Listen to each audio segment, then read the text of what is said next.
that's okay. My name is Victoria Svoboda.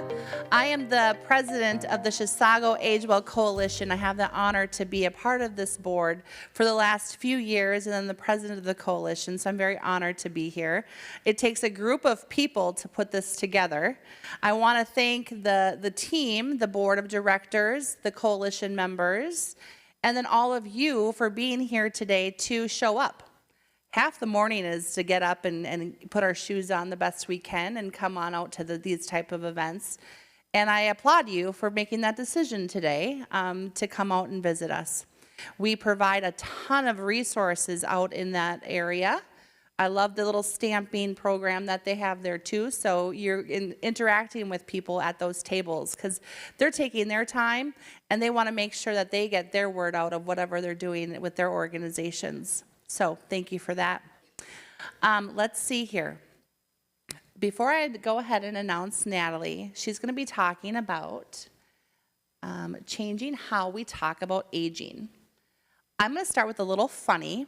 I was just telling someone up here in the front, I'm like, how am I going to start this little piece of it? But I am 44. I just had a birthday, 43. That's not why I'm telling you, because I don't want to wish you happy birthday.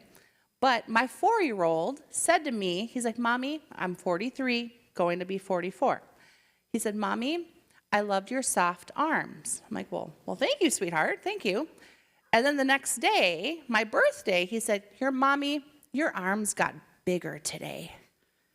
And I said, wow, thank you, honey. Yes, my arms are a little bit bigger today. Is it because it's my birthday?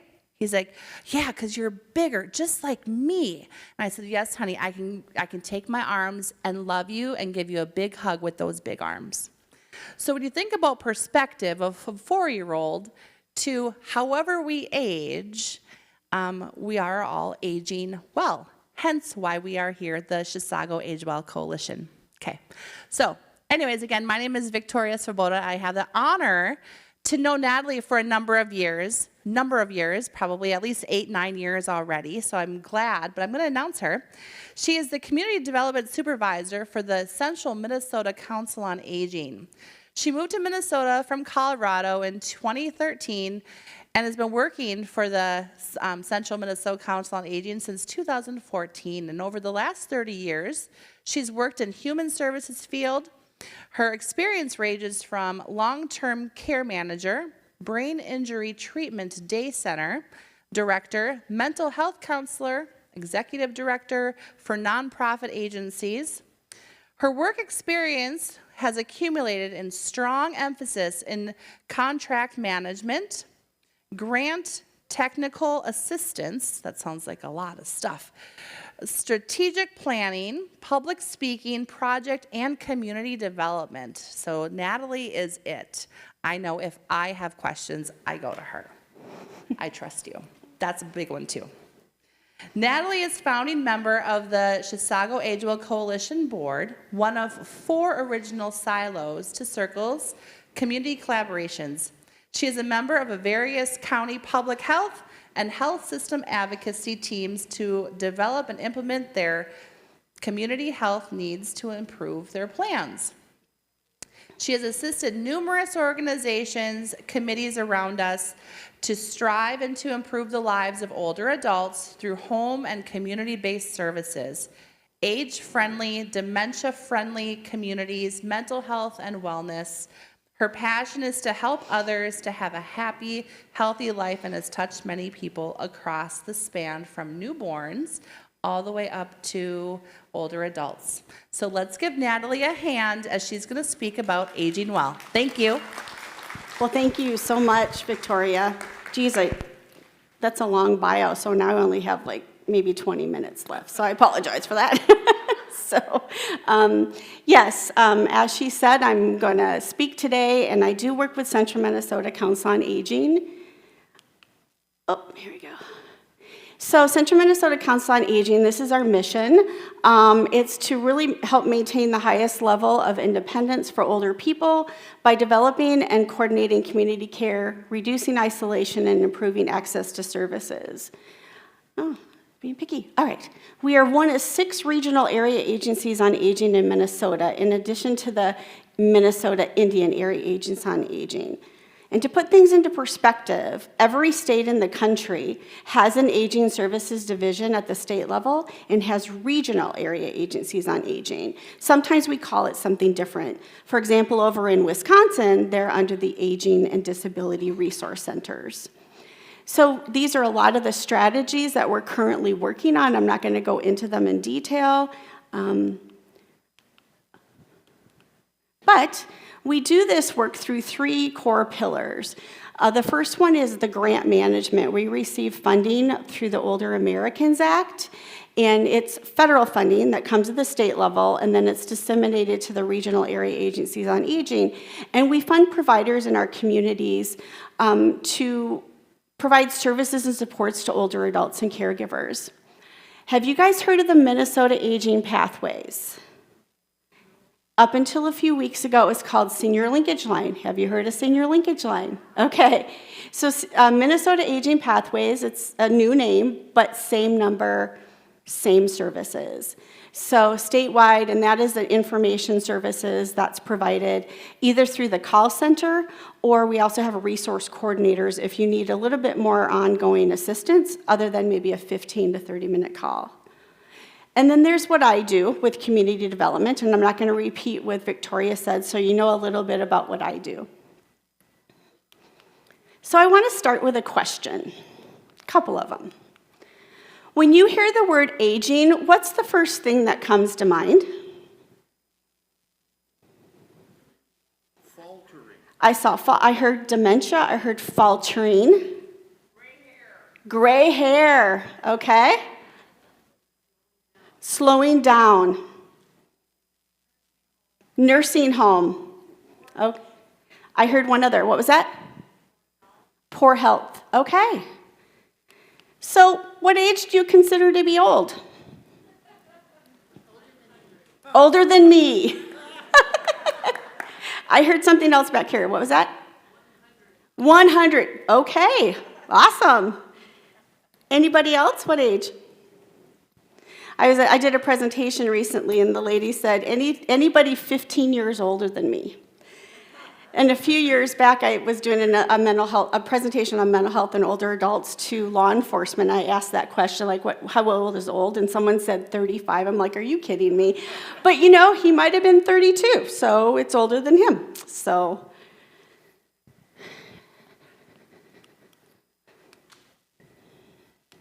I'm going to start with a video. Hopefully this will work.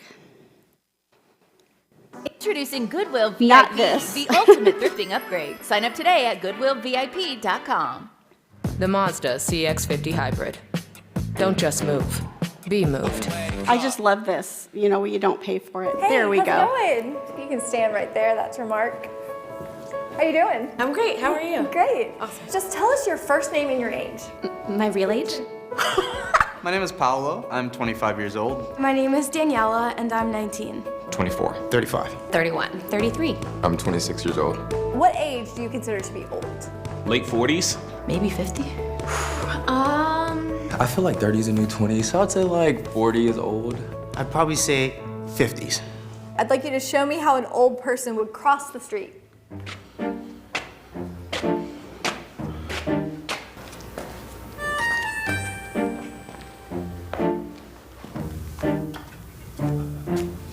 Show me how an old person would send a text message.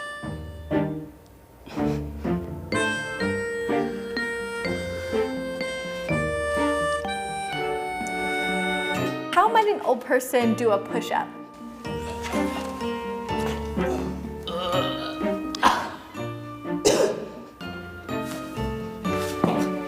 What about jumping jacks?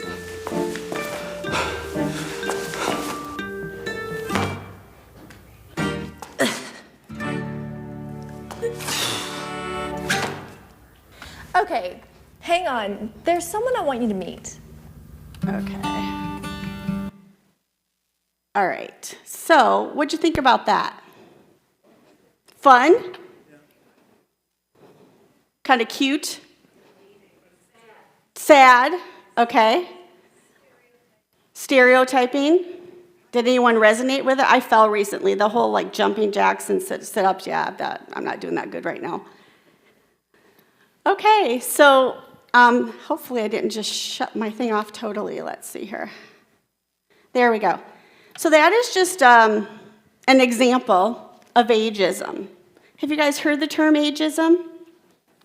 Okay. Ageism is the stereotype of our societal promotion of that negative perceptions of aging and that discrimination against individuals or groups based on age. I want to point out ageism isn't just about those of us getting older. It's all ages, and we'll talk about that a little later. Ageism affects us all. And then these are just some quotes that I like to see. John Lennon said, "Count your age by your friends, not years. Count your life by smiles, not tears." And then Eleanor Roosevelt, "Beautiful young people are accidents of nature, but beautiful old people are works of art." So there's 3 forms of ageism. There's the institutional ageism, the interpersonal ageism, and the internalized ageism. And I'm going to go into each of them a little bit more. So the institutional ageism, this is which occurs with those institutions like maybe the workplace that we have, or maybe actions and policies and practices that might disadvantage people based on their age. Some examples might be funding, like long-term care, but not really caregiving, for caregiving in the home. Or maybe forcing a worker or having that little conversation, "So, you just turned 65. You thinking about retiring anytime soon?"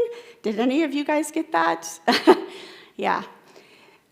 There are people here today that are part of our coalition that are well in their 80s and still working. Not because they have to, because they choose to, because they're just continuing to do what they love. Or portraying an older adult in negative or stereotypical roles, like we see sometimes on TV, movies, or the video we just watched. So the interpersonal ageism, that is that discrimination or prejudice against someone based on their age between 2 or more people. It's like making assumptions.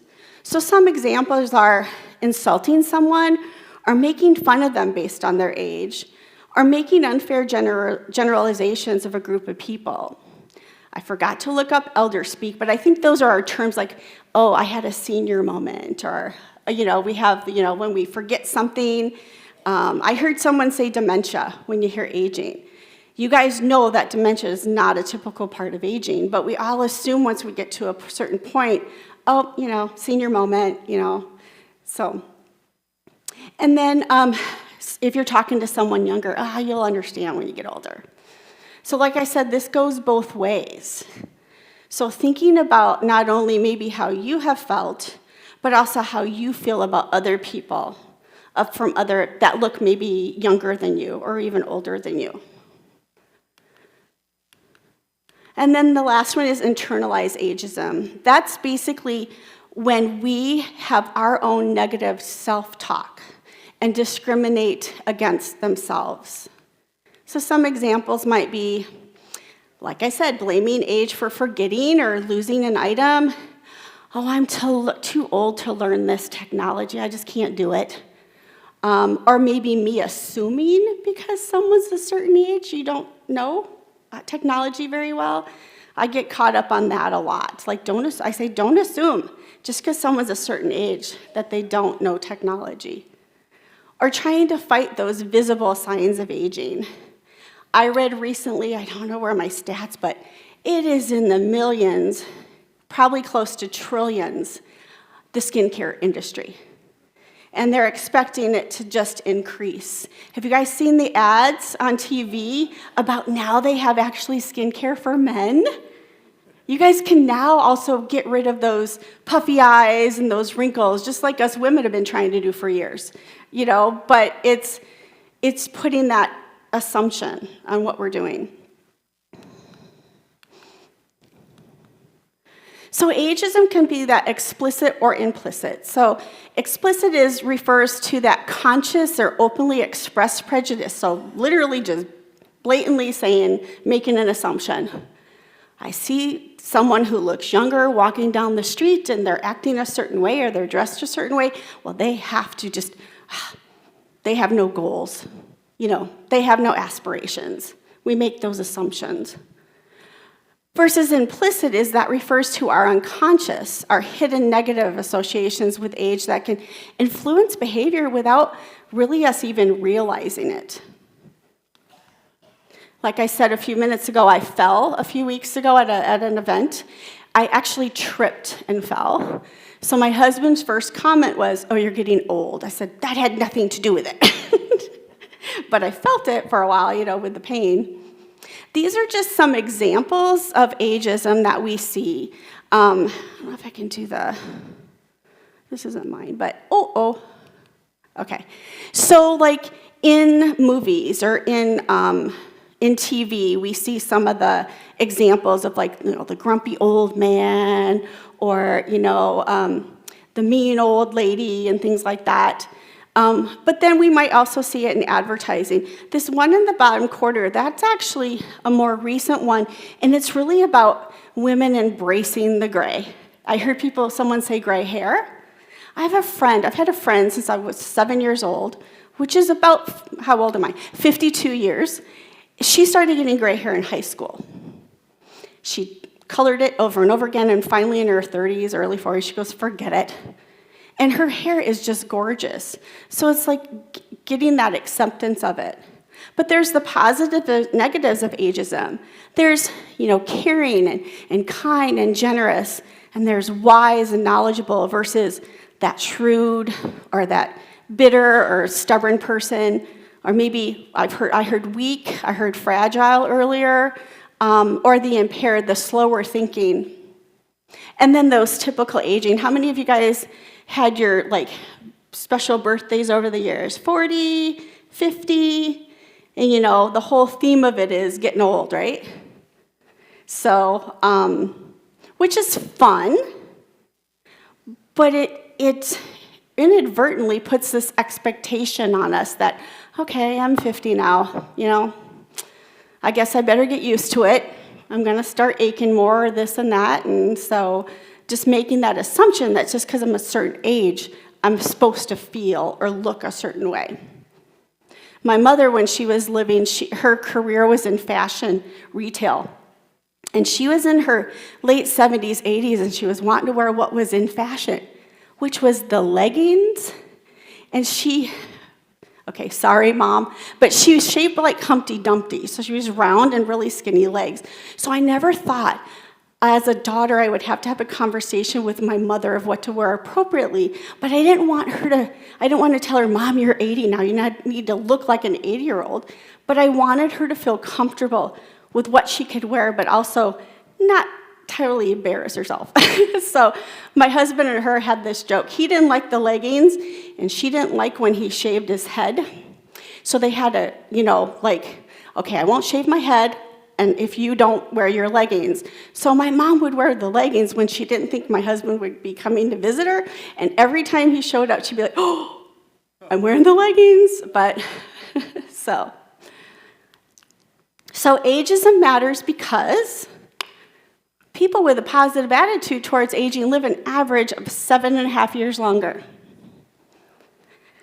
Also, stress associated with ageism contributes to an increase in that cardiovascular risk and chronic disease. And that self-directed ageism, that can associate with a lower cognitive and physical functioning and at greater risk of dementia, what I heard. And up here, the young people who hold a negative stereotype, they experience over years those more medical issues.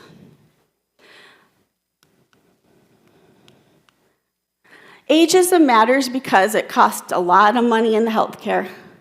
Because when we make an assumption we are because we're a certain age, yes, we have health issues, that happens, but if you just give up and like, oh, this hurts, I'm not gonna keep moving, and then your health just gets worse, that can happen. I do want to say, I know that there's a lot of other things that attribute to the high cost of healthcare, but this is definitely one of them. Some antidotes. I don't know if you guys have heard of Ashton Applewhite. She's a writer, and she's written several books, and she's a very strong activist on ageism. So she tells us that there's some antidotes for this. There's the awareness, acknowledging our own prejudice about our own aging. Maybe integration, that society for all ages requires our intergenerational collaboration. I was just talking to some people recently here in this area. I heard a story about some older individuals who walk every morning, and they walk near the school because that's where the trail is. And they started seeing some younger people, and it started with a, oh, hello. And then it built into more conversation over and over, and it got to the point where the students were like, hey, can we get together after school? Can we go to lunch? Can we learn about each other? There are things that are happening that for intergenerational, even here, like with Chisago Lakes Community Ed, they've had an intergenerational work with telehealth and training for a few years now. And then there's that activism. Watch for ageist in not only yourself, but others. Obviously, if you feel comfortable enough to call someone out and safe to call someone out about, hey, did you realize what you just said? Or even your own ageism. I'm going to tell on myself right now. I know somebody, and the gentleman is old, probably late 70s, and he told me recently that I asked him how it had been going, because I hadn't seen him in a while. He goes, oh, yeah, it's been kind of rough, and I made this assumption because of his age that it was a health issue. I'm like, oh, really? And no, that wasn't it. He was frustrated because his truck was broke down, and he didn't think it would be fixed before his annual Boundary Water canoe trip. So I made that assumption, but it was totally different. So I'm going to give you guys a couple minutes maybe to talk amongst yourselves and kind of think about these questions. So can you think of a time, when you were surprised by someone's abilities, either because they were much older or much younger than you expected? What would you change? What would change if we viewed aging as a time of growth, not decline? Or how do you want to be seen or treated as you age? So I'm going to give you a few minutes to think about that, maybe talk to the people around you. You don't have to answer all of them, just think about them.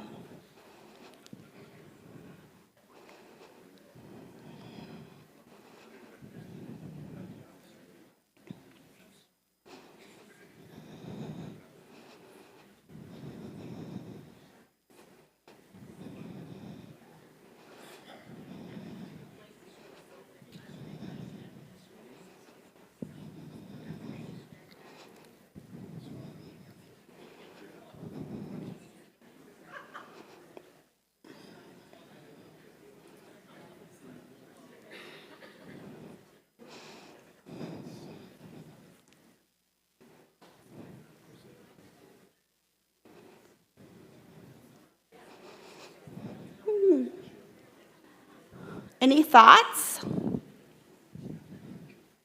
Yes. I don't want to be treated like a child. Don't call me sweetie and don't call me honey. Yeah, ma'am, it gets me. I'm like, don't call me ma'am, please. Yeah. But that's a really good point, right? Sometimes as we age, or maybe our parents are aging, I worked in case management for many years, and if you're in a room doing an assessment, maybe with a family member or caregiver, you tend to look at the caregiver and not look at the person. And it's so important to make sure, no matter what age someone is or even ability, that you keep them part of the conversation. Anything else? Yes? Yeah, you must be hard of hearing. I should talk slower and louder. Oh, you must be hard of hearing. I must talk slower and louder. So, and has anyone experienced that? Like maybe they see, maybe you are wearing hearing. I mean, people of all ages wear hearing aids, or maybe they see, has anyone experienced that they start talking to you louder? Yes. You've experienced it?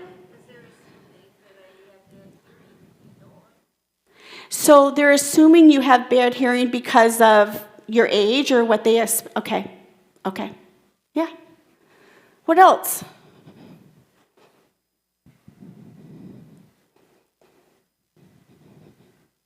Oh, overly helpful people, like, oh, here, let me get the door for you. I can get the door. Okay. So someone's trying to help you, they're overly helpful to get the door, but you're like, I'm okay, I can get the door. So, I mean, which can go both ways, I guess. You know, some of it is like, well, thank you. Others like, I was just talking to someone out here at my table earlier, like, what do I do about my parents who just don't get it? They're so stubborn. I mean, we're all stubborn. We don't like to be told what to do, or, you know. So you have this assumption, right, that maybe you're at a certain point in your life and someone opens the door for you. They're assuming, oh, you're old, you need help. But maybe they're just trying to be nice. But that's a really good point. Anybody else? Yes. Okay.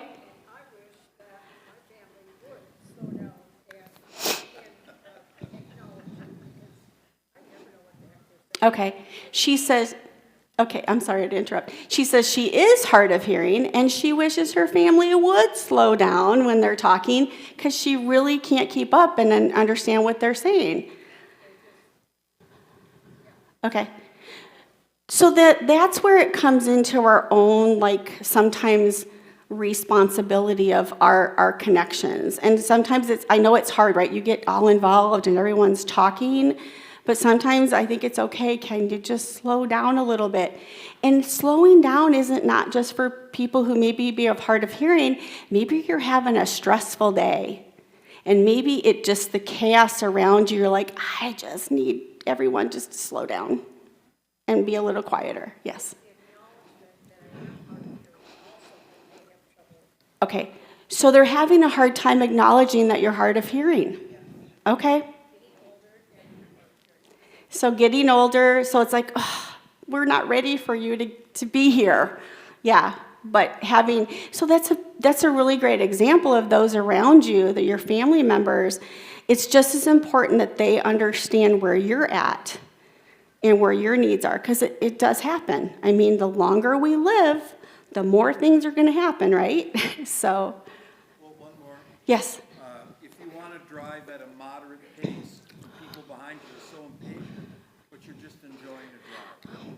So if you want to drive at a moderate pace, but people behind you are so impatient, so are you saying that people assume it's because you're a certain age, this assumption, or you're just out for a leisure afternoon? Yeah. Enjoy the lead. Yeah. No, you should be going fast. Yep, fast pace. Yep. Okay. So we're going to finish that video. If I can start it. There we go. Uh-oh.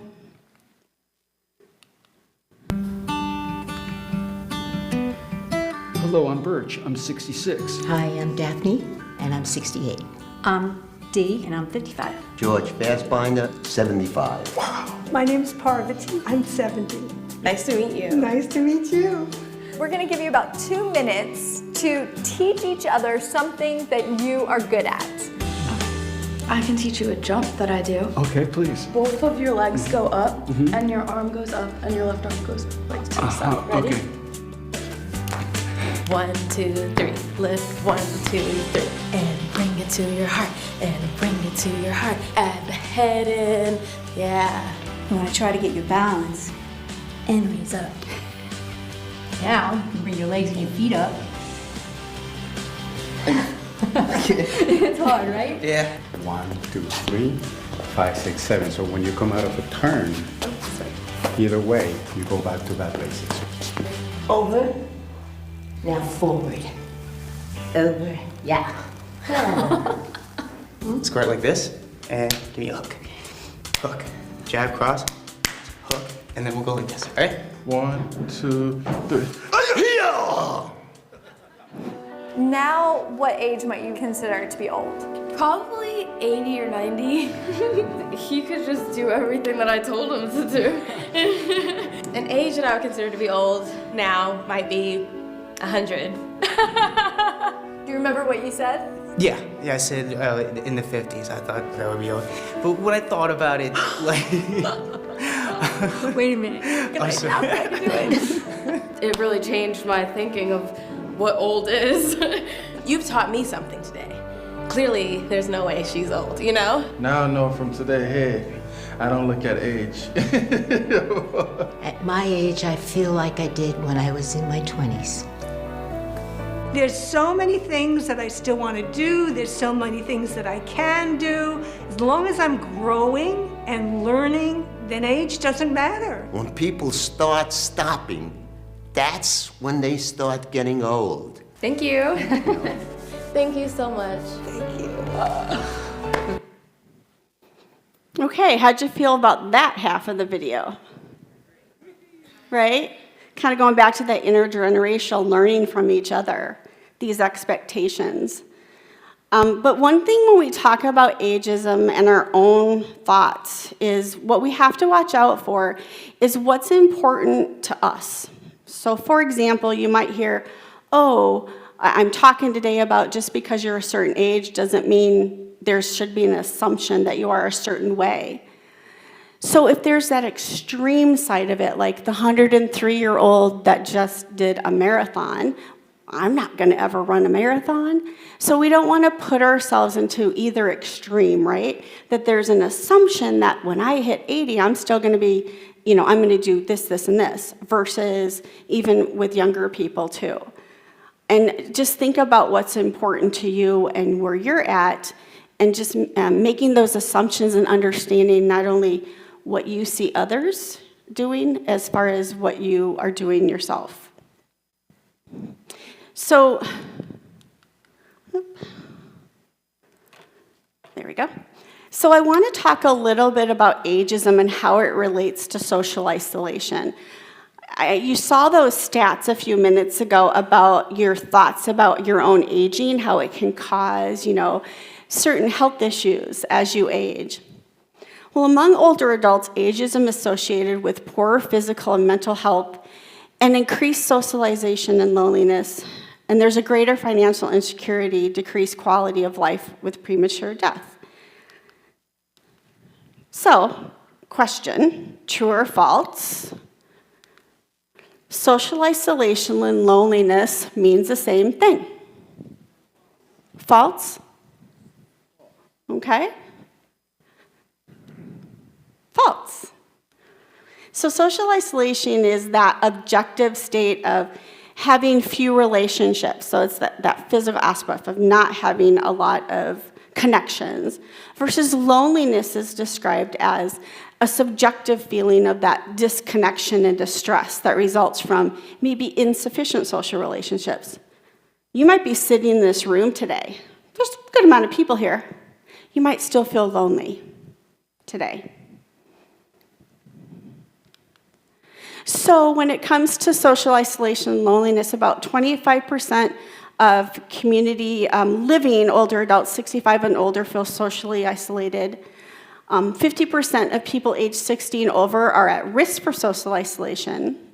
And 43% of those 60 or older reported loneliness. And another study had showed that 19% of elders cited frequent loneliness. So why do you think 50% of people 60 and older are at greater risk for social isolation? Did I hear done working? So you don't really have things in your life like to go to work. Okay. Health issues. Transportation, what was the other one? A lot are living alone. Yes, we do a presentation on solo agers, yes. Suburban separation compared to urban closeness. But that's a good point that you say that. You might be closer to your neighbor, but does it necessarily mean that you're going to be connected to your neighbor? That's a good point. How about, yes? Retirement, yeah. How about any of you guys know or have been or currently in a caregiver role right now? Caring for somebody? Do you feel kind of isolated with that? No? Good. Okay, so you have good supports. Okay.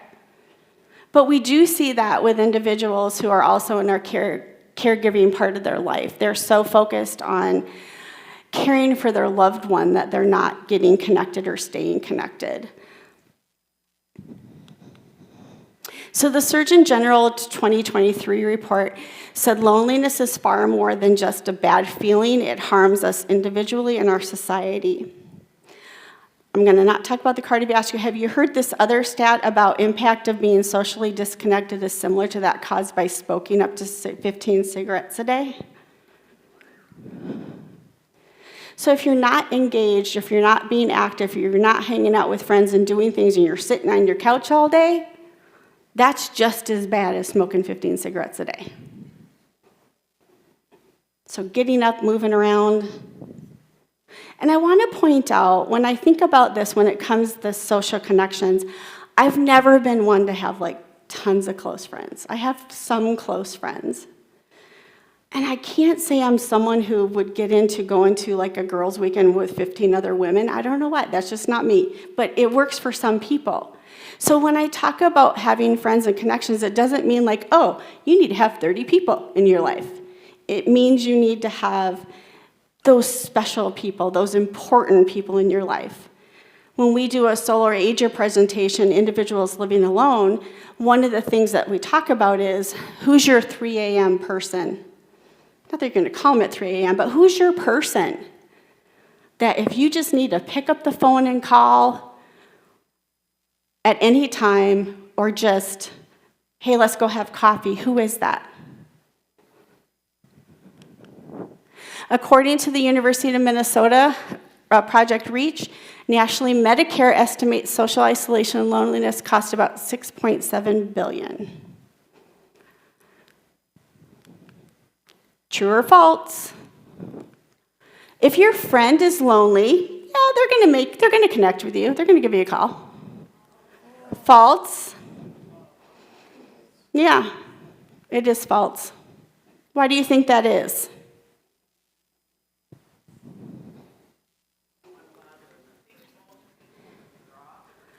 Most people withdraw.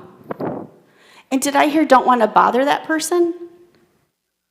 How many of you you don't have to raise your hands, but how many of you have gone through that before, like, I really want to do something today, but, oh, there's Sally, oh, she's probably busy.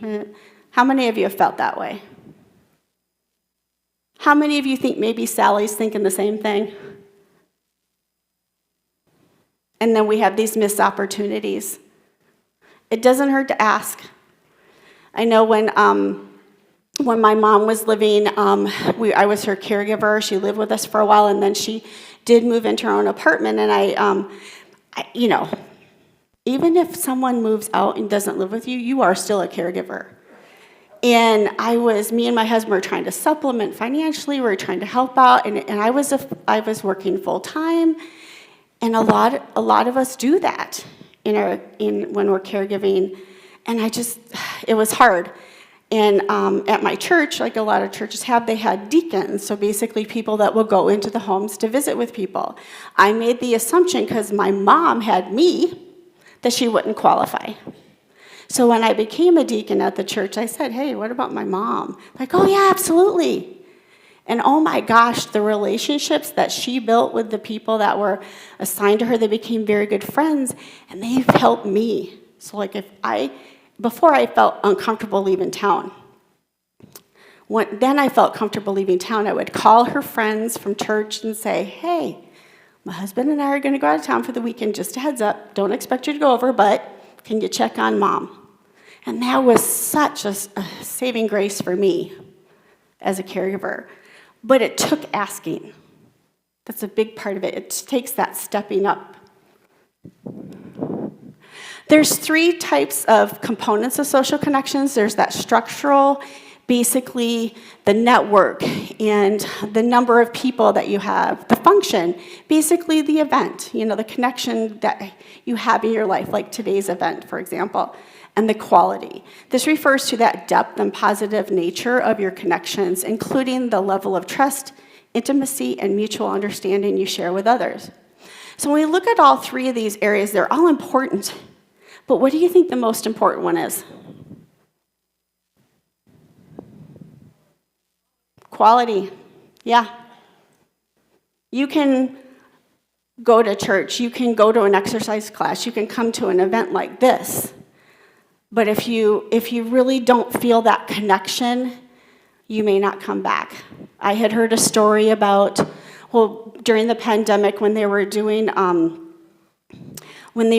lot of virtual classes, the request was for them to start them early before they started. And I'm like, why? Well, it's because at 15 minutes before, everyone was just talking. And then if you go to a class and even the leader isn't connecting with you and you just show up, do exercises, and then leave, yeah, the exercise is good, but the experience you had wasn't.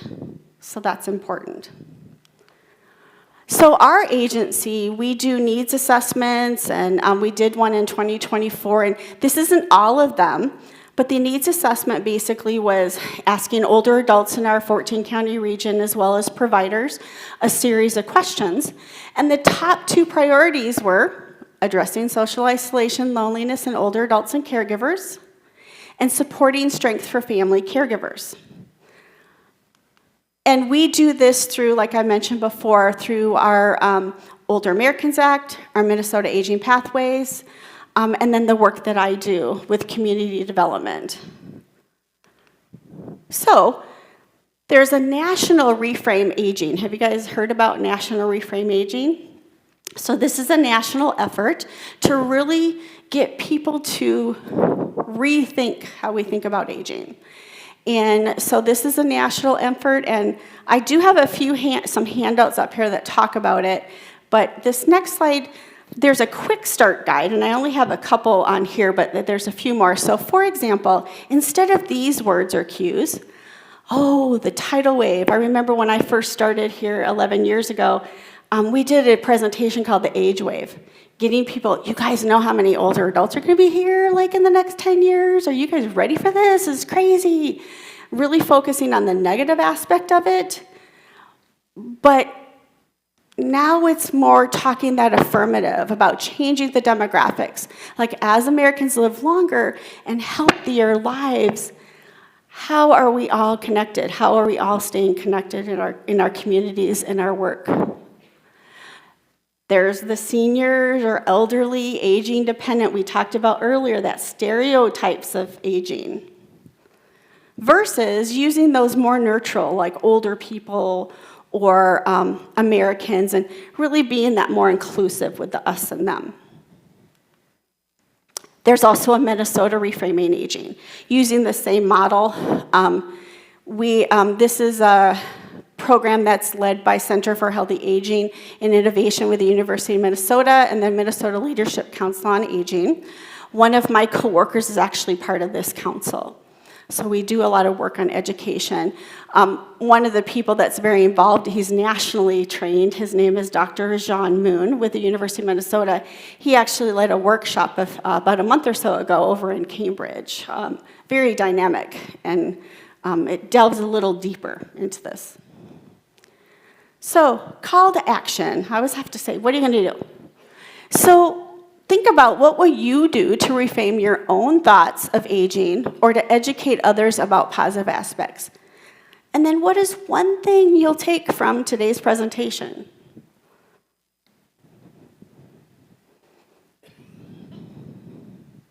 Oh, you want an answer? Yes, please. Oh, okay. We need to fight loneliness. We need to fight loneliness. Okay. Any more? Just how would you do that? Call up somebody and ask how they are. Call up somebody and ask how they are. Okay? Yes. Emily's going to get Join a class or an exercise group or some social activity going on in the community. Okay. Volunteer. Volunteer.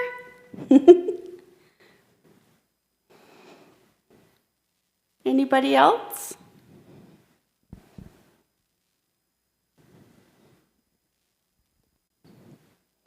Are you going to think a little bit more about how you think when you look at somebody? I was thinking about this today about, like I said, it's all ages, right? So if you see someone who appears to be younger, maybe teenager, 20s, maybe they're dressed a certain way, what's your thoughts?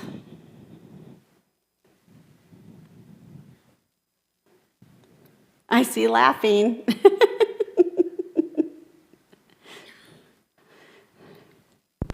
I had coworkers where I used to work in Colorado, and one of them looked very young. And she really struggled she was a case manager, getting the clients that she served to trust her and respect her because she looked so young. And she kind of started getting mean because she felt like she had to be really stern, to be stronger. And it wasn't working very well. So we just talked about building that trust and with them. And that's a lot about what it is. It's like giving ourselves the opportunity to just talk and get to know each other, like that video that I just showed. Any other comments or takeaways? Yes.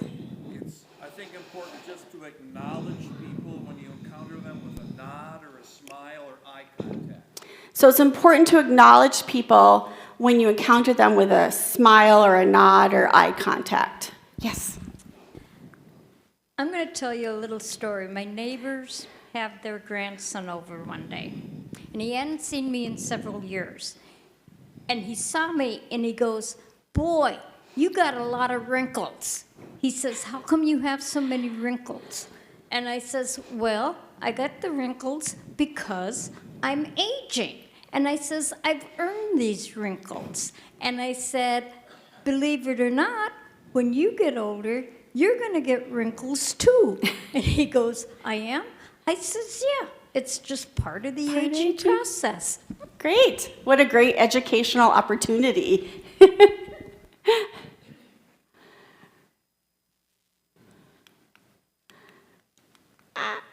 Maybe it's going to move. Here we go. Okay, I'm going to finish with, so the reframe aging work, they really they want you to know that it's not about making these grander gestures. It can be very simple. And on the Minnesota Leadership Council on Aging website under the reframe aging, there are several videos, and this is one of them.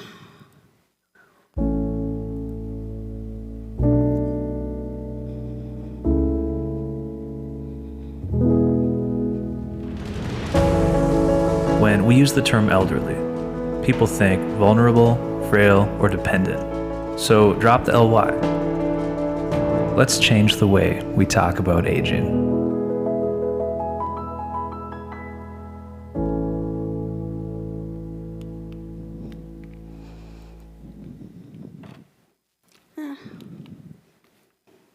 Maybe it's going to change for me. All right, any other questions? Comments? Yes? Try to avoid making snap judgments on appearance alone. Very good point. Try to avoid making snap judgment on appearance alone. And that's for anybody, right? Yeah, very good point.